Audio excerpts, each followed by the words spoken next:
हाँ भाई, आज हम कर रहे हैं क्वेश्चन नंबर 8। निम्न श्रेणी के लिए अभिसरण का प्रांत ज्ञात कीजिए। और श्रेणी इस प्रकार से है summation 1.3.5 to n-1 upon n factorial into 1 - z upon z की पावर n। तो इस श्रेणी का अभिसरण प्रांत आपको ज्ञात करना है। अब देखो, अभिसरण प्रांत किस प्रकार से ज्ञात करोगे आप लोग। अभिसरण प्रांत ज्ञात करने के लिए सबसे पहले हम लोग फाइंड करेंगे अभिसरण त्रिज्या। तो अभिसरण त्रिज्या किस प्रकार से फाइंड करोगे, देखिएगा भाई। अभिसरण त्रिज्या ज्ञात करने के लिए सबसे पहले आप यहाँ देखते हैं an का मतलब यहाँ पर पावर n किसकी है, 1 - z अपॉन z की। तो इसका जो गुणांक है ये an हो जाएगा।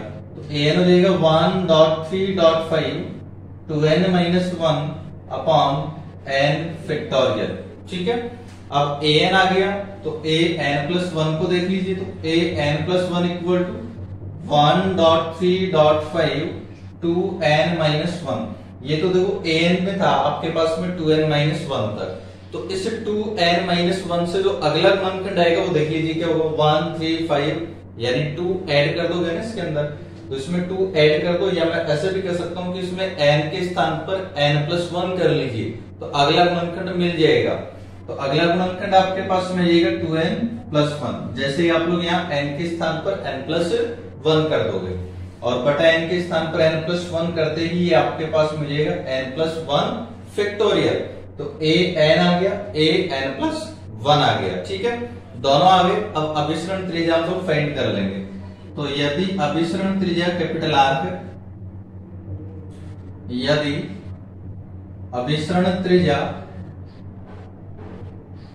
कैपिटल R है, तो कैपिटल R इक्वल टू हम लोग जानते हैं ये कैपिटल R इक्वल टू क्या होता है, limit n tends to infinite mod n बटा an+1 then R equal to limit n tends to infinite. Value put कर लो an बटा an+1 का। तो देखो जैसे ही an बटा an+1 करेंगे तो आपके पास में क्या बनेगा, ये देखो 1, 3, 5, 2n-1, ये तो क्या हो जाएंगे, कैंसिल। जैसे 1, 3, 5, 2n-1 कैंसिल हो जाएगा। जैसे बटा में लिखोगे ये n+1 ऊपर की तरफ आ जाएगा। तो n+1 फैक्टोरियल और बटा ये बटा में रहेगा n फैक्टोरियल। इसके अलावा यहां से आपके पास में बचेगा 2n+1। तो इसको भी आप लिख लीजिएगा 2n+1। ठीक है, अब इसको सोल्व कर लेंगे आप लोग। Then R equal to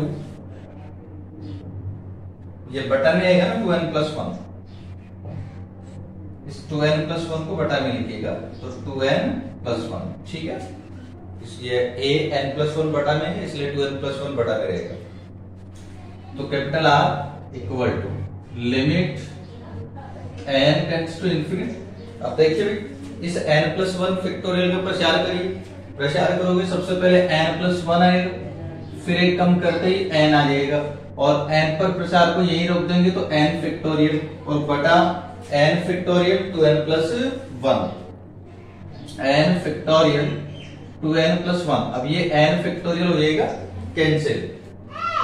then R equal to limit n tends to infinite. अब n को कॉमन ले लीजिएगा भाई, n कॉमन लोगे तो 1+1 अपॉन n और बटा यहां से भी n कॉमन ले लीजिएगा तो 2+1 upon n। Then R equal to n से n हो जाएगा कैंसिल और इसका लिमिट अब आप लोग कर दीजिएगा। इसका लिमिट हम लोग जैसे ही करेंगे तो देखो क्या बनेगा, n को इंफिनिट कर दोगे तो 1+1 बटा इंफिनिट 0 हो जाएगा तो 1 अपॉन यहां से आ जाएगा 2। ये आपके पास में आ गई अभिसरण त्रिज्या कैपिटल R। कितनी आ गई, 1/2। तो 1/2 तो अभिसरण त्रिज्या आई है आपके पास में। हमें ज्ञात करना है अभिसरण प्रांत। अभिसरण प्रांत किस प्रकार से ज्ञात करेंगे, ध्यान दो। तो अब अभिसरण प्रांत के लिए देखो पावर किसकी थी यहाँ पर, mod 1 - z अपॉन z की। तो अभिसरण प्रांत हम लोग किस प्रकार से लिखेंगे, ध्यान देना। इसलिए अभिसरण प्रांत, अभिसरण प्रांत। ठीक है, अब देखिए अभिसरण प्रांत हम लोग लिख रहे हैं। अभिसरण प्रांत आप कैसे लिखोगे, इस 1 - z अपॉन z की पावर n ऐसा था, इसलिए आप लिखेंगे mod 1 - z अपॉन z। सीधी सी बात है, यहाँ पर जिसकी भी घात को उसको लिख लीजिएगा मोड के अंदर। तो घात थी 1 माइनस जेड अपॉन जेड की, इसलिए मैंने लिखा है mode 1 minus Z upon Z. ठीक है। और अभिसरण प्रांत का मतलब होगा कि ऐसा प्रांत में देखना है जिसके अंदर ये श्रेणी अभिसारी हो। तो अभिसारी कब होता है? जब त्रिज्या उस वृत्त के अंदर होता है ना, तो अंदर का मतलब आप चिन्ह यहाँ पर लेते हैं लेस देन 1/2 कर देंगे, क्योंकि यहाँ पर त्रिज्या कितनी है आपके पास में 1/2। तो 1 minus Z upon Z less than 1/2 आप लोग कर देंगे, तो ये इसका अभिसरण प्रांत आ जाता है। और इसको हम लोग सोल्व कर लेंगे अब। तो इसको सोल्व करने के लिए आप लोग क्या कर दोगे, इसके दोनों पक्षों का स्क्वायर कर दीजिएगा। स्क्वायर जैसे हम लोग कर लेंगे तो ये हो जाएगा mod 1 minus Z upon Z square less than 1/2 का जो स्क्वायर है ये आपके पास में जाएगा 1/4। अब इसको हटा देता हूं इधर से।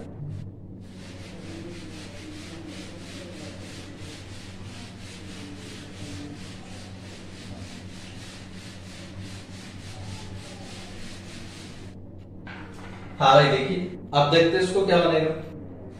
सबसे पहले यहां सम्मिश्र संख्याओं की प्रॉपर्टी हम लोग जानते हैं, मॉड जेड स्क्वायर ये इक्वल हुआ करता है जेड इंटू जेड बार के। तो यहाँ पर ये प्रॉपर्टी यूज कर लीजिएगा। तो mod Z square Z into Z bar के बराबर होता है। इसका मतलब जेड का मतलब यहाँ पर हो गया 1 माइनस जेड अपॉन जेड।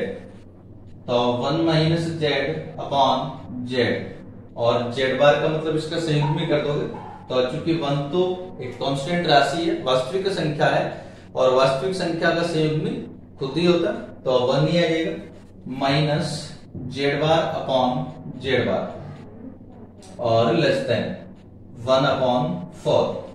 ठीक है। अब इसके दोनों पक्षों को हम 4 जेड बार से मल्टीप्लाई कर लेते हैं एक बार।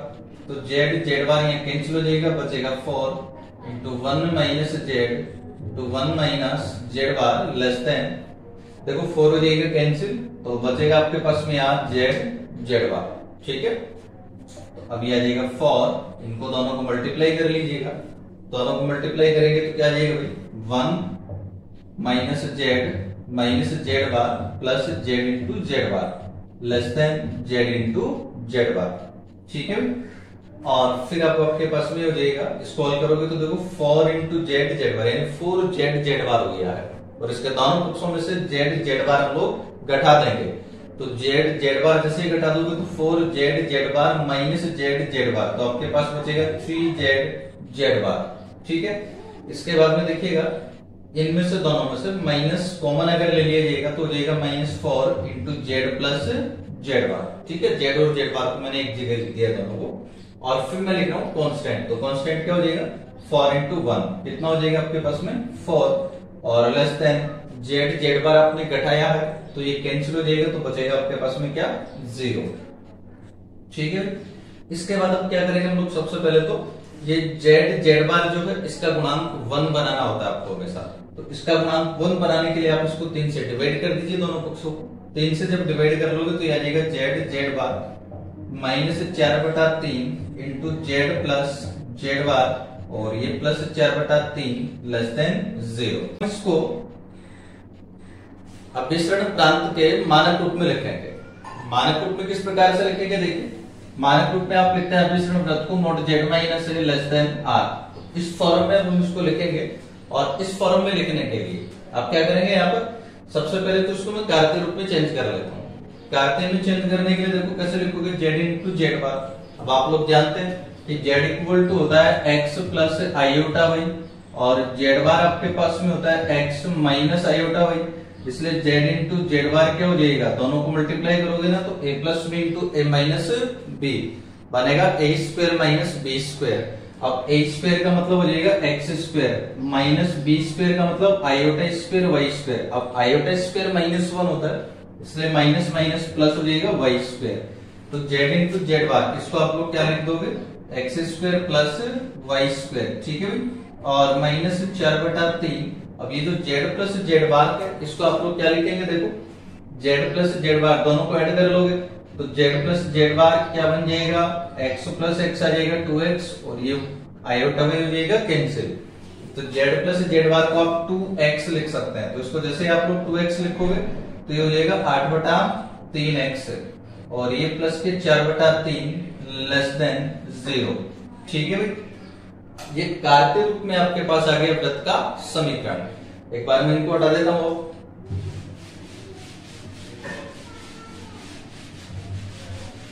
अब देखिए कार्तीय रूप में आ गया तो उसको मानक रूप में हम लिखेंगे। तो देखिए जो वृत्त का समीकरण ये वाला जो है ये कौन सी फॉर्म में आ गया, x² प्लस y²।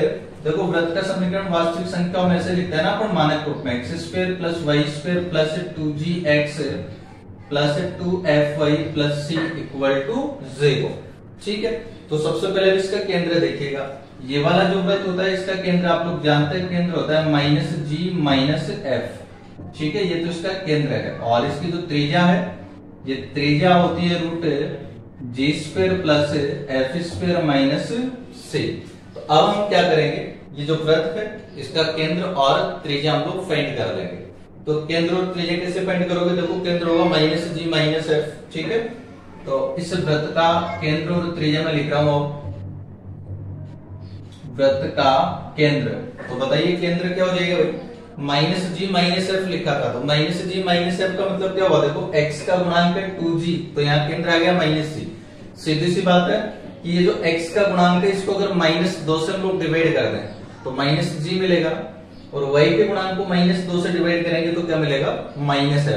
तो x और y के जो गुणांक है इनको -2 से जैसे आप लोग डिवाइड कर लोगे तो आपको गुणांक केंद्र इस वृत्त का मिल जाएगा।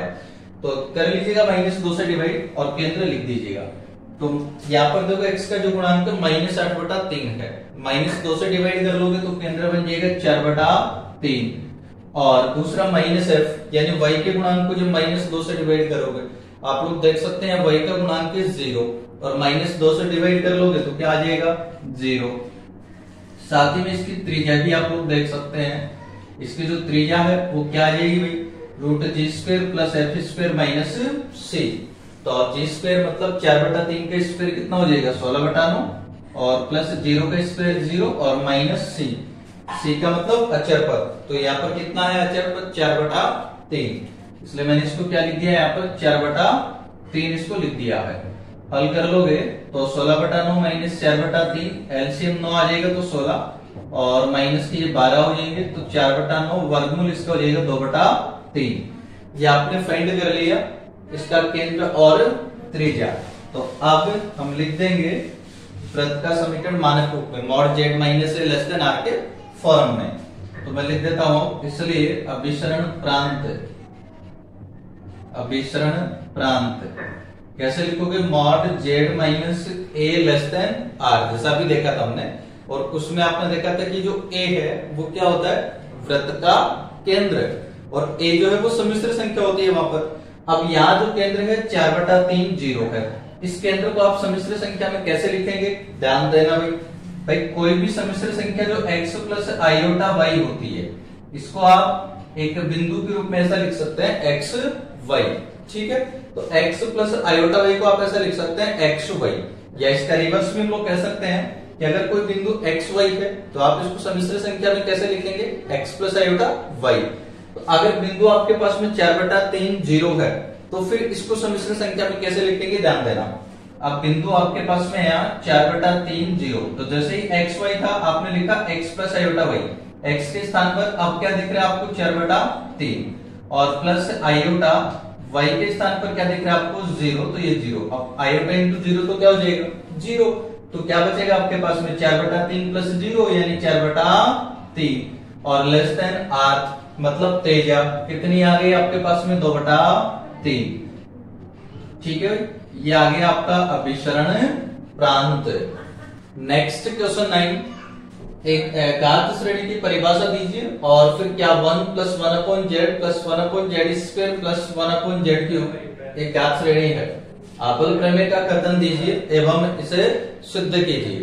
तो देखिए सबसे पहला इसमें क्वेश्चन है आपके पास कि घात श्रेणी की परिभाषा दीजिए। अब घात श्रेणी का डेफिनेशन हम लोग पढ़ चुके हैं पहले से कि कोई भी श्रेणी जो इस प्रकार से होती है summation n = 0 to ∞ an z - a की पावर n। तो इस श्रेणी को हम लोग an गुणांकों सहित a के परित है घात श्रेणी कहते हैं। तो कोई भी श्रेणी जो इस प्रकार से होती है, इस फॉर्म में होती है, उसको आप लोग क्या कहते हो, ज्ञात श्रेणी कहते हो। अब आपको बताना है कि क्या ये जो दी गई श्रेणी है ये भी ज्ञात श्रेणी है कि नहीं है। तो जरा ध्यान देना भाई, यहाँ पर आप लोग देख सकते हैं ज्ञात श्रेणी में लिखा हुआ है z - a की पावर n, ठीक है। तो इसमें जो z और n जो होता है वो यहाँ पर नेचुरल नंबर होगा। तो सीधी सी बात है कि ज्ञात श्रेणी में z की जो घातें हैं हमेशा धनात्मक होंगी। यहाँ पर आप देख सकते हैं 1/z, इसका मतलब z की घात ऋणात्मक। तो जब भी घात अगर z की घात ऋणात्मक है तो फिर ये घात श्रेणी नहीं है। तो आपकी जो श्रेणी दी गई है ये घात श्रेणी नहीं है। क्यों नहीं है? क्योंकि यहाँ पर z की घात ऋणात्मक है। और फिर आगे आपको दिया है कि आबुल प्रमेय का कथन दीजिए और इसे सिद्ध कीजिए। तो पिछली क्लास में हम इसको प्रूव कर चुके हैं आबुल प्रमेय को, तो पिछली क्लास को आप लोग देख लीजिएगा। नेक्स्ट क्वेश्चन नंबर 10, यदि घात श्रेणी समीशन an z की पावर n तथा समीशन bn z की पावर n की अभिसरण त्रिज्याएं क्रमशः r1 तथा r2 है, तो सिद्ध कीजिए कि घात श्रेणी समीशन an bn z की पावर n की अभिसरण त्रिज्या r1 r2 है। तो देखिए भाई, अब इसको हल करेंगे हम लोग। आपको दे दिया गया है कि घात श्रेणी है तो समीशन an z की पावर n और दूसरी है समीशन bn z की पावर n, और इनकी जो अभिसरण त्रिज्याएं हैं ये आपके पास में है r1 और r2। तो देखिए पहली श्रेणी है समीशन an z की पावर n, तो इसकी त्रिज्या कितनी है 1/r1, ये r1 है। इसका मतलब 1/r1 हम जानते हैं ये हो जाएगी limit n tends to infinite mod a n की घात 1/n। दूसरी श्रेणी आपके पास है समीशन bn z की पावर n, तो इसकी त्रिज्या आपको r2 दी गई है, इसलिए 1/r2 इक्वल टू हो जाएगा limit n tends to infinite mod a n की मॉड bn है ना यहाँ पर गुणांक, तो bn की घात 1/n, ठीक है। अगर त्रिज्या r1 और r2 है तो 1/r1 और 1/r2 हमने फाइंड कर लिया।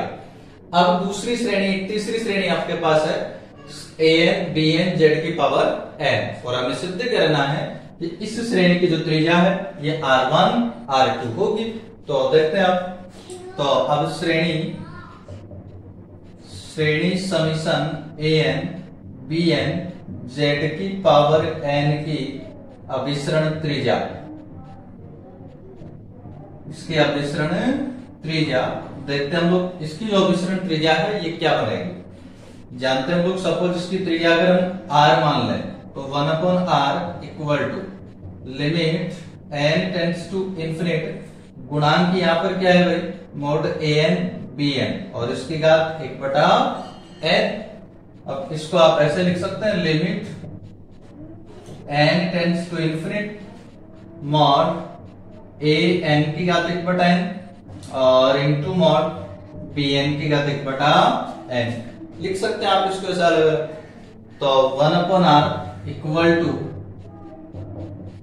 Limit n tends to infinite mod an की घात 1/n into limit n tends to infinite mod bn की घात 1/n, ठीक है। इस प्रकार से जो मोड an की घात 1/n मोड bn की घात 1/n, इसको आप ऐसे अलग अलग लिमिट करके लिख सकते हैं क्योंकि लिमिट की प्रॉपर्टी से हम जानते हैं। तो 1/r इक्वल टू, अब इसको देखो जरा, limit n tends to infinite mod an की घात 1/n क्या बन चुका है भाई 1/r1। तो ये आपके पास में आ गया 1/r1 डॉट, ये वाला आपके पास में बन गया 1/r2। इसका मतलब r इक्वल टू क्या आ जाएगा भाई r1 r2। तो ये आ गई आपके पास में जो तीसरी अभिसरण तीसरी जो श्रेणी थी समीशन an bn z की पावर n, इसके अभिसरण त्रिज्या कितनी आ गई r1 r2, और इसी के साथ में आपकी ज्ञात श्रेणी कंप्लीट होती है।